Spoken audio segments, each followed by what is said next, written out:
Io ho una storia di tanti anni di militanza nel partito, sono stata tra i fondatori del Partito Democratico e quindi arrivare a compiere una scelta di questo tipo non è stato facile. Così Daniela Sbrollini, l'ex senatrice PD passata ad Italia Viva di Matteo Renzi, ha spiegato le ragioni della sua scelta, che, ribadisce, non è avvenuta per ragioni locali ma nazionali. Io non ho votato Zingaretti.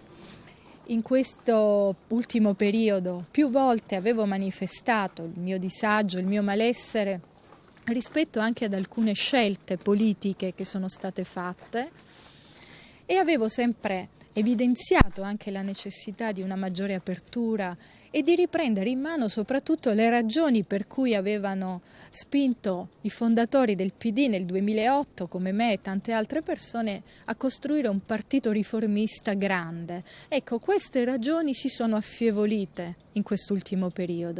La prossima settimana sarà cruciale per la definizione delle caratteristiche che avrà il nuovo soggetto politico, che in Veneto, con l'appoggio della deputata Sara Moretto, deve affrontare i nodi cruciali dell'economia, dell'autonomia e dell'immigrazione. Quindi io e Sara Moretto vorremmo anche iniziare a lavorare di più su questi temi.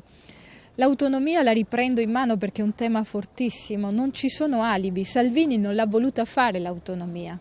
Possiamo stare sereni allora? Non mi piace tanto questa frase perché non ha portato tanta fortuna in passato, però io dico ritrovare un clima di tranquillità e di rispetto reciproco, forse questo ci aiuterebbe meglio e la politica però dovrebbe dare il buon esempio, non sempre l'ha fatto.